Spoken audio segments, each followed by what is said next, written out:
সেই তেজ, সেই জাজবা এখন আর মুসলিমদের মধ্যে নাই, যাতে করে মুসলিমরা ওর বিরুদ্ধে ফাইট করতে পারে, যুদ্ধ করতে পারে। এই পথে আরেকটা শ্রেণী সবচেয়ে বড় বাধা, সেটা হলো এই মুসলিম উম্মার তরুণ প্রজন্ম, যাদেরকে নিয়ে আমার আজকের লেকচার। এই জায়গা থেকে তোমাদের জন্য কথা। এতক্ষণ যা বললাম কিছুটা বুঝতে পারছেন কি? আলহামদুলিল্লাহ। এখন এই মাসিহুদ দাজ্জাল এবং এর অনুসারীদের জন্যে সবচেয়ে বড় বাধা হচ্ছে এই মুসলিম উম্মার তরুণ প্রজন্ম। কারণ তরুণ প্রজন্ম চাইলে, তরুণ প্রজন্ম যদি একবার গর্জে ওঠে মুসলিমদের, ইনশাআল্লাহ তাআলা তারা সকল বাতিলের ভিত্তি গুঁড়িয়ে দিতে পারে ইনশাআল্লাহ। তরুণ প্রজন্মের মধ্যেই ছিল খালিদ বিন ওয়ালিদ, তারেক বিন জিয়াদ, এই মানুষগুলা, ওমর ইবনুল খাত্তাব, আলী ইবনে আবি তালেব, যায়েদ ইবনে হারসা, আসাদুল্লাহ, সাদ ইবনে আবি ওয়াক্কাস। এই যে সাহাবায়ে কেরামদের নাম আপনারা জানেন, তরুণ সাহাবী ছিলেন যখন তার ইসলামের পক্ষে দাঁড়িয়েছিলেন। একাই ওমর, সে সারা মক্কাকে পরিবর্তন করে ফেলল। এক হামজার সামনেই 20-30টা মানুষ দাঁড়াতে সাহস পাইত না। একজন তারেক বিন জিয়াদ, তিনি স্পেন জয় করে ফেললেন মাত্র অল্প কিছু সৈন্য নিয়ে। মোহাম্মদ বিন কাসিম আমাদের এই ভারতীয় উপমহাদেশ জয় করলেন। এখন আপনি মুসলিম হয়ে এখানে বসে আছেন। এই তরুণ প্রজন্মই পারে এই বাতিলের শিকড় উপড়ে ফেলতে। এই জন্যে মাসিহুদ দাজ্জাল এবং তার অনুসারীরা খুব ভালো করেই জানে যে মুসলিম তরুণ প্রজন্মকে যদি আমরা আটকাতে না পারি, তাহলে আমাদের ভবিষ্যৎ খারাপ আছে। এই জন্য সারা বিশ্বে দেখবেন তরুণদেরকে ধ্বংস করার সমস্ত ষড়যন্ত্র চক্রান্ত চলছে। কিভাবে?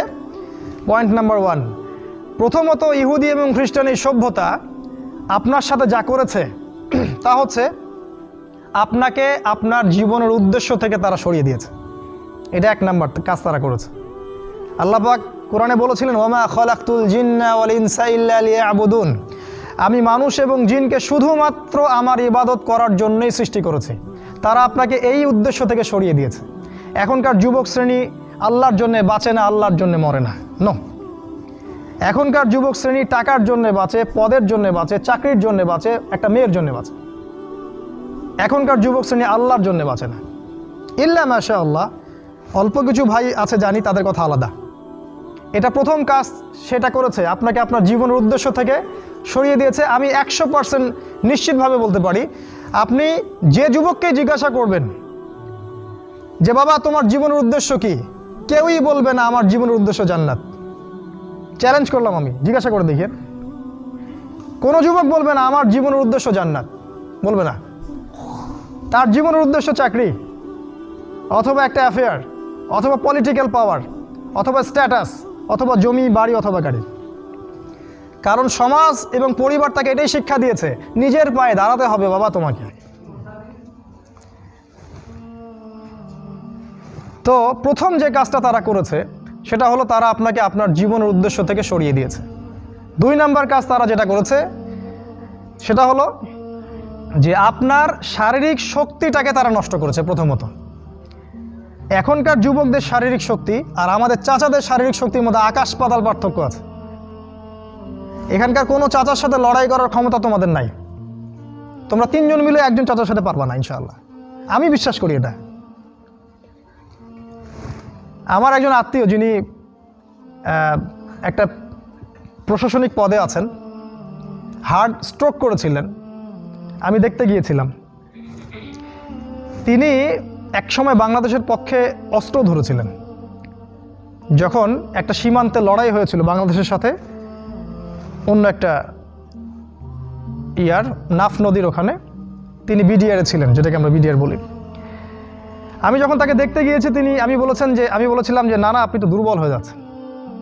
তিনি আমাকে বলেছিলেন যে তুমি এখনও আমার সাথে পারবে না, তুমি এখনও আমার সাথে পারবে না। আগেকার মানুষদের যে শক্তি, ফিজিক্যাল স্ট্রেংথ, এটা তোমাদের মধ্যে নাই। তোমরা কি বুঝতে পারো? এটা ওরা করেছে। কিভাবে জানো? তোমাদের জীবনযাত্রার রুটিনটা তারা চেঞ্জ করে দিয়েছে। তোমরা এখন ঘুমাও 12টা, 1টা, 2টা, 3টায়, আর ওঠো ওই যে 10টা, 11টা, 12টায়। তোমরা আর রাসূলের সুন্নাহ অনুযায়ী চলো না। আমাদের চাচারা ঘুমাতেন 9টায়, ওই যে ভোর 4টায় উঠতেন, তাহাজ্জুদ পড়তেন, তারপরে নামাজ পড়তেন, মাঠে কাজ করতে যাইতেন। তাদের যে ফিজিক্যাল স্ট্রেংথ, এটা তোমাদের মধ্যে নাই। যদি আবারও মুক্তিযুদ্ধ হয়, তোমরা কিছুই করতে পারবে না দেশের জন্য। ওটা পেঁচার পারে লাভ নাই যে সোনার প্রজন্ম তৈরি করতেছে, এগুলো বোগাস কথাবার্তা। বিশ্বাস না হয় একটা মাঠে 10 পাক রাউন্ড দেওয়ান না সবাইকে, একটা মাঠে নিয়ে যান, 10 পাক দৌড়াতে লাগায় দেন, দেখেন কয়জন দৌড়াতে পারে। তোমাদের শারীরিক শক্তি ওরা নষ্ট করে দিয়েছে। এটা একটা তোমাদের রুটিনটা ওরা চেঞ্জ করেছে। তোমাদের হাতে ধরিয়ে দিয়েছে smartphone, laptop, internet, Facebooking, YouTubing, সারা দিন সারা রাত ওই মোবাইলের পিছনেই বসে আছে। আমি শহরের ছেলে তো, আমি তো আরও ভালো জানি আপনাদের চাইতে। রাস্তায় হাঁটি, মাথা উপরে তুলে হাঁটে না, মাথা নিচের দিকে তুলেই হাঁটে। কার সাথে ধাক্কা লাগছে, কার সাথে কী হচ্ছে টেরই পায় না। শারীরিক শক্তি তোমাদের নষ্ট করেছে। আরেকটা কাজ তারা করেছে, আমরা যে খাবার খাই সেই প্রত্যেকটা খাবারের মধ্যে তারা এমন কিছু পয়জন ঢুকিয়ে দিয়েছে যার মধ্য দিয়ে এমন জটিল জটিল রোগ ব্যাধির সৃষ্টি হচ্ছে যেটা আগের 50-100 বছর আগে ছিল না। বিশ্বাস না হলে আপনি চেক করে দেখেন। এখন যত খাবার তোমরা খাও, বাইরের খাবার, ম্যানুফ্যাকচার্ড খাবার, এই প্রতিটা খাবার তোমাদের শরীরের জন্য ক্ষতিকর। যা খাচ্ছ বাইরের ম্যানুফ্যাকচার্ড, এই যে ড্রিঙ্কসগুলো খাচ্ছ, এই যে ফুডগুলো খাচ্ছ, ফাস্ট ফুড খাচ্ছ, এই যে হোটেলগুলোতে খাচ্ছ, হাইজেনিক কোনো খাবারই তোমরা খাচ্ছ না। অথচ আমাদের এই চাচাদের দিকে তাকিয়ে দেখো, তারা সব দেশি জিনিসপত্র খেয়ে খেয়ে বড় হয়েছেন। ওই সময় ফ্রেশ বাতাস, ফ্রেশ খাবার, এখনও তারা স্ট্রং। আর তোমার এই 30 বছর বয়সে, আমার এই 30-25 বছর বয়সে আমরা ওটা করতে পারছি না। এটা এমনি এমনি হয়নি, এটা ওদের চক্রান্ত ছিল যাতে করে মুসলিম উম্মার তরুণ প্রজন্মকে তারা ধ্বংস করতে পারে। মুসলিম উম্মার তরুণ প্রজন্ম সেই জাজবা রাখে না। 1 নাম্বার তোমাদের জীবনের উদ্দেশ্য থেকে সরিয়েছে, 2 নাম্বার তোমাদের খাবারের অভ্যাস চেঞ্জ করেছে, 3 নাম্বার তোমাদের এই শারীরিক সক্ষমতা নষ্ট করেছে, 4 নাম্বার তোমাদের শিক্ষা ব্যবস্থাকে সে ধ্বংস করেছে। কথাটা ভালো করে শোনো, তোমাদের শিক্ষা ব্যবস্থাকে তারা ধ্বংস করেছে। কিভাবে? তুমি 25 বছর এই সেকুলার লাইনে পড়াশোনা করবা, 25টা সূরা তুমি শিখতে পারবা না, ইম্পসিবল। তুমি 25 বছর এদিকে পড়াশোনা করেছো, কিন্তু 25টা হাদিস তোমার জানা নাই, 25 জন সাহাবীর নাম তুমি বলতে পারবে না, তুমি রাসূলুল্লাহ সাল্লাল্লাহু আলাইহি ওয়াসাল্লামের জীবনী কখনো পড়ে দেখো নাই, ছুঁয়েও দেখো নাই, তার স্ত্রীদের নাম তোমার জানা নাই, 10 জন জান্নাতি সুসংবাদপ্রাপ্ত সাহাবীর নাম তোমার জানা নাই। কিন্তু তুমি এদিকে science, arts, commerce, physics, chemistry, biology, হাবি জাবি সব পড়ে শেষ করেছো, ইসলামের বেসিক নলেজ তুমি অর্জন করো নাই। এটা ওদের চক্রান্ত ছিল, শিক্ষা ব্যবস্থা দিয়ে তোমাদেরকে ইসলাম থেকে সরিয়ে দেয়া, এবং তারা সেখানে 100% সফল। এগুলো নিয়ে কথা বলার সময় যেহেতু আমাদের নাই, আমরা যেহেতু আমাদের ওই যে হাত বাঁধা, আমিন টামিন এইসব নিয়ে আমরা যে মারামারি কাটাকাটির মধ্যে আছি, এটাই হচ্ছে আমাদের বড় জিহাদ আমাদের, তাই না? এই জায়গায় কাজ করা উচিত ছিল। পক্ষান্তরে যারা মাদ্রাসায় পড়ছি আমরা, অত্যন্ত দুঃখজনক যে মাদ্রাসায় পড়ার পরেও আমরা সাম্প্রদায়িক হয়ে যাচ্ছি কেন জানি। নিজের বুঝ, নিজের দল, নিজের মাযহাব, নিজের তরিকার বাইরে আমরা আর চিন্তা করতে পারছি না। ইসলাম যে একটা প্রশস্ত সাগর, এখানে যে কত কি আছে এটা আমাদের জানা হচ্ছে না। একই সাথে কোরআন সুন্নাহ হাতে থাকার পরেও আমরা বিশ্বকে চ্যালেঞ্জ করতে পারছি না। আল্লাহ পাক বলেছেন, কোরআন আমি তোমার উপর নাজিল করেছি তিবিয়ানান লিকুল্লি শাই, এটা প্রত্যেকটা বিষয়ের ব্যাখ্যা। কিন্তু কোরআন থেকে আমরা পৃথিবীর সব কিছু এখন ব্যাখ্যা করতে পারি না। কোরআন দিয়ে আমরা অর্থনীতি ব্যাখ্যা করতে পারি না, আমরা রাজনীতি ব্যাখ্যা করতে পারি না, আমরা শেষ জামানাকে ব্যাখ্যা করতে পারি না। কিন্তু কোরআন আমাদের হাতে আছে, ঘরে আছে। মাদ্রাসায় পড়ছি, কিন্তু মাদ্রাসায় পড়ে ইংরেজি জানছি না, আইসিটি জানছি না, বিশ্ব সম্পর্কে জানছি না, অর্থনীতি জানছি না, এমনকি ইসলামের ইতিহাসও জানছি না। তাহলে এখানেও কিছু সমস্যা থেকে গেছে। এটা দ্বিমুখী শিক্ষা ব্যবস্থা চলছে, এটার একমুখীকরণ প্রয়োজন ছিল, যেটা হয়নি বিগত 50, 60, 70 বছরে। আর আগামী তো অল্প সময় বাকি আছে, এখন এটার জন্য আর চেষ্টা করেও কোনো লাভ হবে আমার মনে হয় না, আল্লাহু আ'লাম বিসওয়াব। এটা 4 নাম্বার কাজ তারা করেছে, এডুকেশন সিস্টেমকে দিয়ে তোমাদের ভিতরটাকে ধ্বংস করে দিয়েছে। 5 নাম্বার, তারা তোমাদেরকে দুনিয়ার মোহে ব্যস্ত রেখেছে। 5 নাম্বার, দুনিয়াটাকে এত সুশোভিত করে তোমাদের সামনে তুলে ধরেছে, মনে হচ্ছে এই দুনিয়াই সব কিছু। আর এই দুনিয়া পূজারী কোনো যুবক ছেলেকে দিয়ে আপনি আল্লাহর পথে কোনো খেদমত আশা করতে পারেন না, কারণ ওর পুরো চিন্তাটা দুনিয়া কেন্দ্রিক। সকালবেলা ঘুম থেকে উঠে ও চিন্তা করে দুনিয়া, রাতে ঘুমানো পর্যন্ত। আলহাকুমুত তাকাসুর, আল্লাহ পাক বলেছেন, হাত্তা জুরতুমুল মাকাবির, যতক্ষণ না তোমরা কবরে পৌঁছাচ্ছ ততক্ষণ এই প্রাচুর্যের প্রতিযোগিতায় লিপ্ত আছো। দুনিয়ার সুশোভিত, এই যে দেখবে দুনিয়ার যত মোহ, এটা তোমার সামনে সহজলভ্য করা হয়েছে। অল্প টাকা দিন, এত জিবি কিনুন, মাত্র এত টাকা দিন এত কিছু কিনুন। ফোন করছে মেয়ে, আপনার সাথে রিসিভ করছে। মানে নারী, এই যে অনলাইন, এই যে ইন্টারনেট, পর্নোগ্রাফি, ব্লু ফিল্ম, হারাম অ্যাফেয়ার্স, এই যে বয়ফ্রেন্ড গার্লফ্রেন্ড, এগুলোকে আপনার সামনে এত সহজলভ্য করে দিয়েছে যে একটা যুবক ছেলে চাইলেই জেনা করতে পারে। তুমি যদি চাও এখনই জেনা করতে পারবে, কেউ তোমাকে বাধা দিবে না। তোমার সামনে জেনাকে এত সহজ করা হয়েছে, তুমি চাইলে এখনই মদ খেতে পারবে, কেউ তোমাকে বাধা দিবে না। আর মদের তো লাইসেন্স দেওয়া আছে আমাদের দেশে, পতিতালয়গুলোর লাইসেন্সও দেওয়া আছে, কেউ তোমাকে বাধা দিবে না। এটা এত সহজ কেন করে দেওয়া হলো? অথচ মদ যদি উমর রাদিয়াল্লাহু আনহুর সময় কেউ পান করত, তাকে 80টা বেত্রাঘাত করা হতো। কেউ যদি জিনা করতো ওই সময়, তাহলে প্রকাশ্যে ওকে 100টা বেত্রাঘাত করা হতো। কোনো বিবাহিত ব্যক্তি যদি জিনা করত, তাকে রজম করে হত্যা করা হতো। কেউ যদি কোনো ব্যক্তিকে অন্যায়ভাবে হত্যা করত, তাকেও কেসাস করা হতো, হত্যা করা হতো। এগুলো তুমি আর দেখবে না। এখন তুমি দেখবে সমস্ত পাপ সহজলভ্য হয়ে গেছে। এটা এমনি এমনি হয়নি, তারা করেছে তোমার জন্যে, যাতে তোমার ভিতরের ঈমানটা চলে যায়। কারণ পাপী হৃদয় নিয়ে তুমি আল্লাহর পথে দাওয়াত ও জিহাদ করতে পারবে না। কদ আফলাহা মান যাক্কাহা ওয়া কদ খাবা মান দাসাহা। যে পবিত্র হয়েছে সে সফল, আর সে ধ্বংস হলো যার ভিতরটা কলুষিত হয়ে গেছে। তোমার ভিতরটা কলুষিত হয়ে গেছে, তোমার ভিতরে কোনো রকম চেতনাই নাই আল্লাহর পথে দাওয়াতের এবং জিহাদের। এটা ধ্বংস করে ফেলা হয়েছে। কারণ পাপ করতে করতে করতে করতে তোমার ভিতরে কালিমা লেপন হয়ে গেছে। কারণ তুমি দিনে একটা বারও আল্লাহকে বলো না আস্তাগফিরুল্লাহ ওয়া আতুবু ইলাইহি। খেয়াল করে দেখবা, কোরআন তেলাওয়াত শুনে তোমার চোখ দিয়ে কখনো পানি পড়ে না। কখনো কি খেয়াল করেছো যে কোরআন তেলাওয়াত তোমার সামনে দিন রাত করা হচ্ছে, তোমার চোখ দিয়ে এক ফোঁটা পানি বের হচ্ছে না? কেন বের হচ্ছে না? কারণ তোমার ভিতরে সেই পরিশুদ্ধ হৃদয়টা নাই, তাসকিয়া নূরটা নাই, পাপ দিয়ে ভর্তি হয়ে গেছে। 6 নাম্বার, নারীকে তোমার সামনে সহজলভ্য করা হয়েছে। নারী, মেয়েদেরকে তোমার সামনে এমনভাবে উপস্থাপন করা হয়েছে ল্যাংটা করে। রাসূল সাল্লাল্লাহু আলাইহি ওয়াসাল্লাম বলেছিলেন যে শেষ জামানায় 2 শ্রেণীর মানুষ আসবে যাদেরকে আমি এখনও দেখি নাই। এক শ্রেণী হচ্ছে নিসাউন কাসিয়াতুন আরিয়া মুইলাতুন মামিলাত, মানে এমন এক শ্রেণীর মেয়ে বের হবে শেষ জামানায় যারা কাপড় পরেও ন্যাংটা হয়ে থাকবে। ভাষাটা ভালো করে বোঝেন, কাপড় পরেও তারা নগ্ন হয়ে থাকবে। আমার মনে হয় না এটার ব্যাখ্যা করার দরকার আছে। কাপড় পরবে কিন্তু কাপড়ের সব কিছুই, ভিতরে সব কিছু আপনি দেখতে পারবেন, বুঝতে পারবেন কোন অঙ্গ কতটুকু উঁচু নিচু, কোনটা কি। এখন এমন ড্রেস বাইরে থেকে ভিতরে সব দেখা যায়, কাঠামোকে সেটাও দেখা যায়। এমনকি এমন বোরখা বের হয়েছে এখন, যেটা পরার পরেও দেখবেন যে তার ফিজিক্যাল সমস্ত স্ট্রাকচার বোঝা যায়। এই যে নারীরা বের হবে, এটা রাসূল আগেই বলেছিলেন।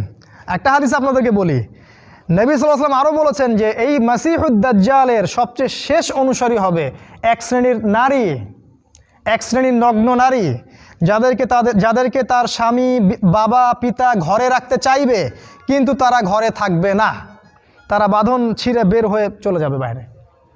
আবার বুঝাই, শেষ জামানায় মাসিহুদ দাজ্জালের অনুসারী হবে এক শ্রেণীর নারী, যাদেরকে তাদের পিতা স্বামী ভাই ঘরে রাখতে চাইবে, তারা ঘরে থাকবে না।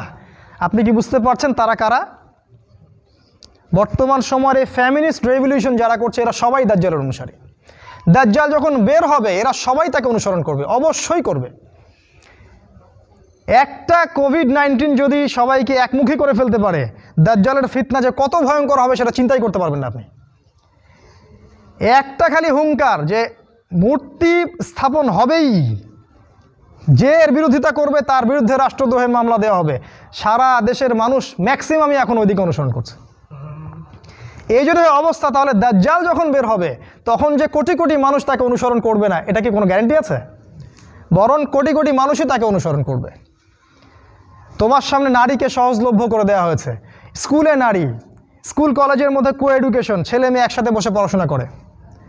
একটা মেয়ে এরকম নগ্ন পোশাক পরে আমার সামনে যদি বসে থাকে দিনে 5 ঘন্টা, কয়দিন আপনি জেনা থেকে দূরে থাকতে পারবেন বলেন তো? আজকে আপনি দেখা করবেন, কালকে নোট নেবেন, তারপরে দেখা সাক্ষাৎ হবে, কফি খাবেন, এক পর্যায়ে ঘুরতে যাবেন, ডেটে যাবেন, আস্তে আস্তে আস্তে আস্তে তার সাথে আপনি জেনায় লিপ্ত হয়ে যাবেন। এর জন্য কি শুধু ছেলেটা দায়ী? এর জন্য কি শুধু ছেলেটাই দায়ী? এই মেয়েটাও দায়ী, এই মেয়ের পরিবারও দায়ী, এই ছেলের পরিবারও দায়ী। আর সবচেয়ে বড় দায়ী হচ্ছে সে ব্যক্তি যে এই সিস্টেমটাকে লঞ্চ করেছে এই দেশের মধ্যে, যে সিস্টেমের মধ্যে পড়াশোনা করাচ্ছে, এরাই সবচেয়ে বড় দায়ী। সূরা নূরের একটা আয়াত আছে না, যে যারা মুমিনদের সমাজের মধ্যে এই অশ্লীলতা ছড়ায় তারা যেন সতর্ক হয়ে যায়, আল্লাহর পক্ষ থেকে ভয়ঙ্কর আযাব তাদের উপর আসবে। হাদিসে আসছে এমন এমন রোগ ব্যাধির উদ্ভব হবে যেটা আগে কখনো হয়নি। এই দেখেন কি হচ্ছে এখন, এমন এমন রোগ ব্যাধি আসবে অশ্লীলতার কারণে, বেহায়াপনার কারণে, যেটা আদৌ কখনো পৃথিবীতে আসে নাই। দেখেন সামনে কি হয়, আরও ভয়ঙ্কর প্রলয় আসবে ইনশাআল্লাহ, কেউ ঠেকাতে পারবে না। নবীর কথা এগুলো, বদলানোর কোনো সুযোগ নাই। তোমরা পড়াশোনা করবা, তোমাদের সামনে মেয়েদেরকে ছেড়ে দেওয়া হয়েছে, কলেজে যাবা তখন তো আরও অবস্থা খারাপ, ফ্রি মিক্সিং, যা ইচ্ছা তাই করতে পারবা তোমরা। আর সামনের দিনগুলোতে দেখবা লিভ টুগেদারকে জায়েজ করে দেওয়া হবে, এটাও হবে, এটাও দেখার বাকি থাকবে না। অন্য দেশগুলোর মতো দেখবা ছেলে মেয়ে একসাথে থাকতে পারবে, বিয়ের দরকার হবে না, এটাও হবে সামনে। মেয়েকে সহজলভ্য করে দেওয়া হবে, চাইলেই তুমি জেনা করতে পারবে। এগুলো এমনি এমনি হয়নি, ওরা প্ল্যান করে এটা করেছে যাতে তোমার ভিতরের ইমানি তেজটা নষ্ট হয়ে যায়। ওয়াকাদ খাবা মান দাসাহা, যার ইমানের তেজ থাকবে না ধ্বংস হয়ে যাবে সে। 7 নাম্বার, তোমার প্রতি তারা প্ল্যান করেছে আর একটা এরকম, যে তোমাকে ইসলামের মধ্যে যখন তুমি ইসলাম ফলো করতে চাইবা, কোনোভাবে যদি তুমি ইসলাম ফলো করতে চাও, তখন দেখবা ইসলামের মধ্যে এসে 1000টা দলাদলি, 1000টা। তখন তুমি কনফিউজড হয়ে যাবা যে কোথায় যাব আর কোথায় হক পাবো। যারা ইসলামপন্থী তাদের মাঝেও তারা এমন একটা চক্রান্ত করে দিয়েছে যাতে মুসলিমরা মুসলিমদের সাথে সারা জীবন মারামারি কাটাকাটি করতে থাকে। বাস্তবতা দেখেন তাই হচ্ছে। এভাবে তারা তোমাকে ওদের গোলাম বানানোর প্ল্যান করেছে। 8 নাম্বার, রিজিক, তোমাকে সারাদিন রিজিকের টেনশন দিয়ে রেখেছে ওরা। রিজিক নিয়ে প্রতিটা যুবক টেনশন আর টেনশন, কি করব, কি খাবো আর কি পরবো, কি কবে চাকরি পাবো আর কি ব্যবসা করব, সারাদিন রিজিকের টেনশন। এই যে দারিদ্রতার ভয় আর রিজিকের ভয় দিয়ে তারা তোমাকে আল্লাহর পথ থেকে সরিয়ে দিয়েছে। 9 নাম্বার, আমি খুব শর্ট করে বলছি, অনেক ডিটেলস সময় লাগবে বেশি বললে। 9 নাম্বার হচ্ছে যে তারা যেটা প্ল্যান করেছে যে তোমার রিজিকের মধ্যে তারা হারাম ঢুকিয়ে দিয়েছে। হারাম, তুমি যে সেক্টরেই যাবা রিজিকের সন্ধানে, সেখানে গিয়ে দেখবা হারাম সেখানে যুক্ত হয়ে আছে। হয় ঘুষ থাকবে, না হলে সুদ থাকবে, না হলে প্রতারণা থাকবে, অথবা অন্য কোনো এমন কিছু থাকবে যার মধ্য দিয়ে তোমাকে রিজিক অন্বেষণ করতে হবে।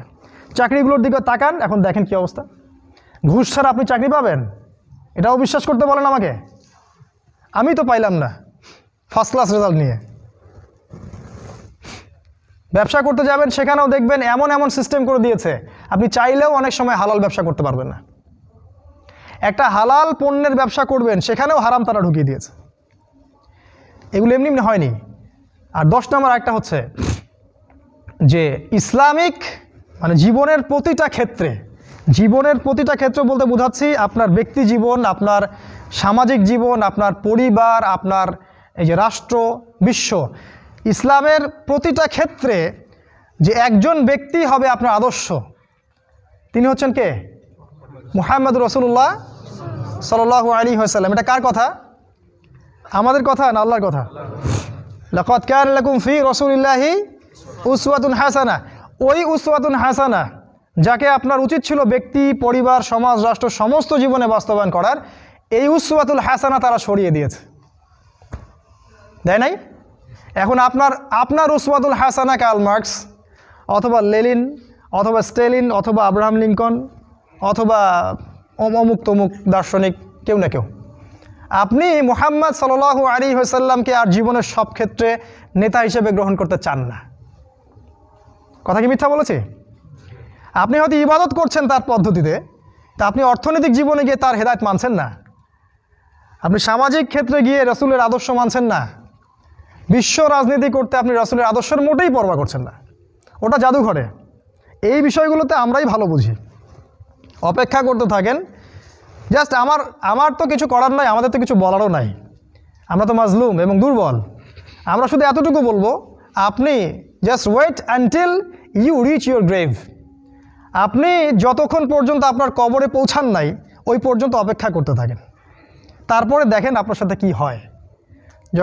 যখন ফেরেশতারা কলার ধরে তুলে প্রশ্ন করবে, মান হাযা রাজুল বুইসা ফীকুম, এই ব্যক্তি কে ছিল যাকে তোমাদের কাছে রাসূল করে পাঠানো হয়েছিল, তখন এরা কোশ্চিন কালেও বলতে পারবে না যে ইনি হচ্ছেন রাসূলুল্লাহ সাল্লাল্লাহু আলাইহি ওয়াসাল্লাম। বলে মা আদরি আমি জানি না, লা আদরি আমি জানি না। মানুষ কিছু বলতো, আমি শুনতাম। খুবই ভয়ঙ্কর জায়গা।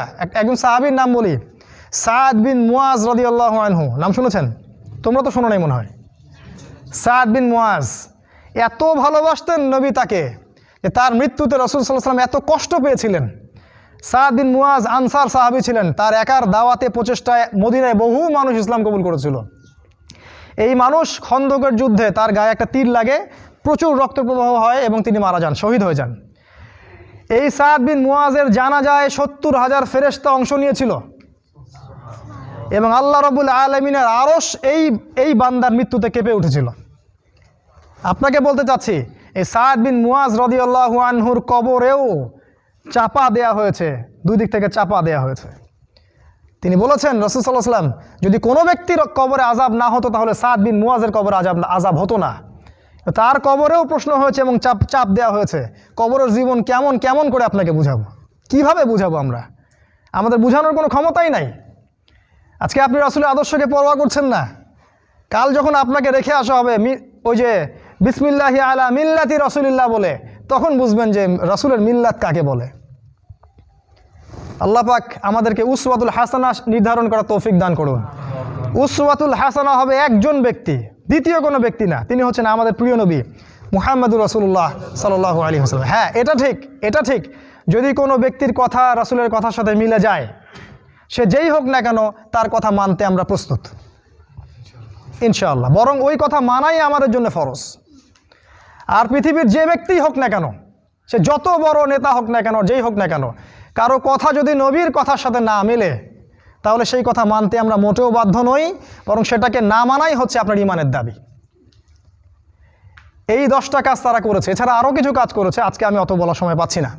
এখন আপনার প্রতি নাসিহা হচ্ছে যে যদি আপনি চান যে আপনার যৌবনকালটাকে আপনি আল্লাহর পথে ব্যয় করবেন, দুনিয়াতেও সুখী হবেন, পরকালেও সুখী হবেন, তাহলে আপনার জন্য একটা হাদিস আমি পেশ করছি।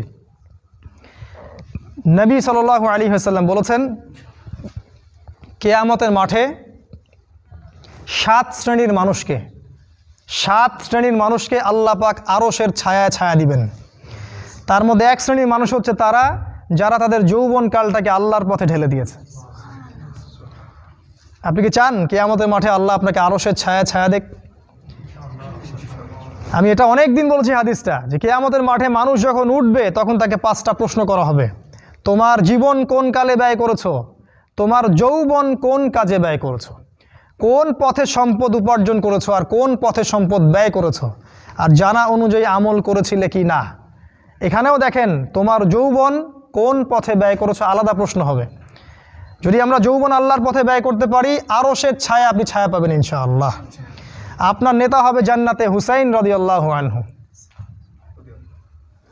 এটা তো জানেন, তিনি হবেন জান্নাতে যুবকদের সর্দার। কত যুবক যে পৃথিবী থেকে চলে গেছে, হে আমার ভাই, আপনাকে কেমন করে বুঝাই, যারা দিন রাত কোনো কিছুর পরোয়া করেন নাই, দিন রাত আল্লাহর পথে ছুটে চলেছেন। ওই খালিদ বিন ওয়ালিদ রাদিয়াল্লাহু আনহুকে দেখেন, তিনি মৃত্যুসজ্জায় বলেছিলেন যে আমি জাহাদতু কাযা ওয়া কাযা, আমি যে কতই না যুদ্ধ করেছি আল্লাহর পথে, আমার শরীরে এমন একটা দাগও নাই যেখানে, মানে একটা জায়গাও বাকি নেই আমার শরীরের মধ্যে যেখানে কোনো তরবারির আঘাত নাই বা বর্ষার ছোঁয়া নাই। সেদিন তিনি মৃত্যুসজ্জায় বলছিলেন যে আজকে আমি আমার বিছানায় মারা যাচ্ছি, আমি যুদ্ধের মাঠে মারা যাওয়ার সৌভাগ্য আমার হলো না। ফালা নামাত আইনুল জুবালা, তিনি বলেছিলেন যে পুরুষদের 2 চোখ যেন কখনো না ঘুমায়। ওই দেখো যুবক, তোমার আদর্শ। খুবাইব রাদিয়াল্লাহু আনহু, ইসলামের জন্য তাকে দায়ী করে পাঠানো হয়। রাজি নামক একটা জায়গায় কাফেররা তাকে ধরে ফেলে এবং তাকে শুল দণ্ড দিয়ে হত্যা করে। খুবাইব রাদিয়াল্লাহু আনহুকে যখন শুল দেওয়া হচ্ছিল, তিনি বলছিলেন, এই কবিতাটা ভালো করে পড়বা, রাহিকুল মাকতুম বই আছে, লাস্তু উবালি হিনা উক্তালু মুসলিমান। তাকে যখন শুল দণ্ড দেওয়া হচ্ছে, শুল দণ্ড মানে বোঝো, পিছন দিয়ে মানে লৌহ দণ্ড প্রবেশ করিয়ে মাথা দিয়ে বের করে দিত, কঠিন দণ্ড, একটা ফাঁসি টাসির চেয়েও ভয়ঙ্কর। এই শুল দণ্ড তাকে দেওয়া হচ্ছে এবং বলা হচ্ছে, তুমি কি চাও তোমাকে ছেড়ে দেই আর মুহাম্মাদকে তোমার জায়গায় শুলদণ্ড দেই? কাফেররা বলেছিল। আর এই যুবক বলেছিলেন যে আমার জীবনের বিনিময়ে নবীর একটা চুলের আঘাত পাক, সেটাও আমি চাই না। দোয়া করছে, আল্লাহ আমার মৃত্যুর সংবাদটা নবীকে পৌঁছে দিও। আল্লাহ পাক সেটা পৌঁছে দিলেন। রাসূল মদিনা থেকে খবর পেয়ে গেলেন যে খুবাইবকে হত্যা করা হয়েছে। তিনি তখন কবিতা আবৃত্তি করছিলেন যে লাস্তু বালিহি না উক্তালু মুসলিমান, আমি কোনো পরোয়াই করি না যখন আমাকে মুসলিম হিসাবে হত্যা করা হচ্ছে। আলাই জামিন কানা লিল্লাহি মাসরাই, আমাকে যেদিকেই পাশ ফেরানো হোক না কেন সেটা আল্লাহর জন্যই। ওয়াযালিকাল ইলাহু ওয়া ইয়াশা, এবং তিনি হচ্ছেন এমন ইলাহ যিনি যদি চান ইউবারিক আলা ফি কুল্লি শিলউই মিমাসা, তাহলে তিনি প্রত্যেকটা আমার গোশত টুকরা হাড্ডির মধ্যে বরকত দিতে পারবেন। এই কবিতা বলতে বলতে তার জান চলে যায়। এই যে তোমার আদর্শ, কখনো ভেবেছো তাদেরকে নিয়ে? তারা তোমাদের সুপার হিরো।